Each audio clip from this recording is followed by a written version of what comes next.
بسم الله الرحمن الرحيم. لا يحب الله الجهر بالسوء من القول إلا من ظلم، وكان الله سميعا عليما. إن تبدوا خيرا أو تخفوه أو تعفوا عن سوء فإن الله كان عفوا قديرا. إن الذين يكفرون بالله ورسله ويريدون أن يفرقوا بين الله ورسله ويقولون نؤمن ببعض ونكفر ببعض ويريدون أن يتخذوا بين ذلك سبيلا، أولئك هم الكافرون حقا، وأعتدنا للكافرين عذابا مهينا.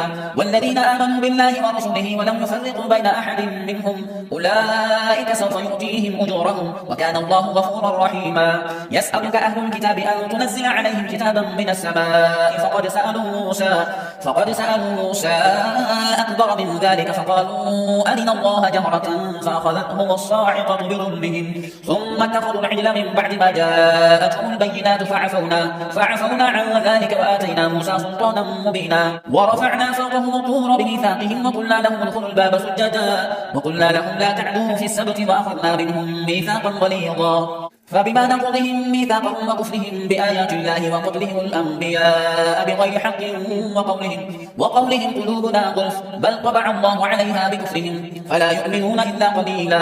وبكفرهم وقولهم على مريم بهتانا عظيما، وقولهم إنا قتلنا المسيح عيسى ابن مريم رسول الله وما قتلوه وما صلبوه ولكن شبه لهم، وإن الذين اختلفوا فيه لفي شك منه ما لهم به من علم إلا اتباع الظن وما قتلوه يقينا، بل رفعه الله إليه وكان الله عزيزا حكيما. وإن من أهل الكتاب إلا ليؤمنن به قبل موته ويوم القيامة يكون عليهم شهيدا. فبظلم من الذين هادوا حرمنا عليهم طيبات أحلت لهم وبصدهم عن سبيل الله كثيرا وأخذهم الربا وقد نهوا عنه وأكلهم أموال الناس بالباطل وأعتدنا للكافرين منهم عذابا أليما. لكن الراسخون في العلم منهم والمؤمنون يؤمنون بما أنزل إليك وما أنزل من قبلك والمقيمين الصلاة والمؤتون الزكاة والمؤمنون بالله واليوم الآخر أولئك سنؤتيهم أجرا عظيما. إنا أوحينا إليك كما أوحينا إلى نوح والنبيين من بعده وأوحينا إلى إبراهيم وإسماعيل وإسحاق ويعقوب والأسباط وعيسى وأيوب ويونس وهارون وسليمان وآتينا داود زبورا. ورسلا قد قصصناهم عليك من قبل ورسلا لم نقصصهم عليك وكلم الله موسى تكليما. رسلا مبشرين ومنذرين لئلا يكون للناس على الله حجة بعد الرسل وكان الله عزيزا حكيما. لكن الله يشهد بما أنزل إليك أنزله بعلمه والملائكة يشهدون وكفى بالله شهيدا.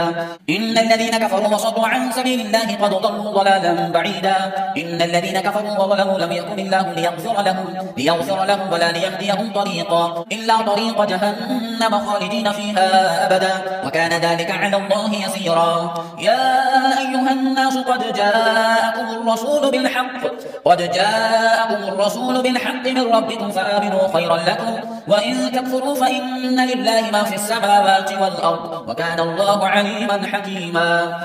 يا أهل الكتاب لا تغلوا في دينكم ولا تقولوا على الله إلا الحق إنما المسيح عيسى بن مريم رسول الله وكلمته ألقاها إلى مريم وروح منه فآمنوا بالله ورسله ولا تقولوا ثلاثة انتهوا خيرا لكم إنما الله إله واحد سبحانه أن يكون له ولد له ما في السماوات وما في الأرض وكفى بالله وكيلا. لن يستنكف المسيح أن يكون عبدا لله ولا الملائكة المقربون ومن يستنكف عن عبادته ويستكبر فسيحشرهم إليه جميعا. فأما الذين آمنوا وعملوا الصالحات فيوفيهم أجورهم ويزيدهم من فضله وأما الذين استنكفوا واستكبروا فيعذبهم عذابا أليما ولا يجدون لهم من دون الله وليا ولا نصيرا. يا أيها الناس قد جاءكم برهان من ربكم وأنزلنا إليكم نورا مبينا. فأما الذين آمنوا بالله واعتصموا به فسيدخلهم في رحمة منه وفضل ويهديهم إليه صراطا مستقيما. يستفتونك قل الله يفتيكم في الكلالة إن امرؤ هلك ليس له ولد وله أخت فلها نصف ما ترك وهو يرثها إن لم يكن لها ولد، فإن كانت اثنتين فلهما الثلثان مما ترك، وإن كانوا إخوة رجالا ونساء فللذكر مثل حظ الأنثيين، يبين الله لكم أن تضلوا والله بكل شيء عليم.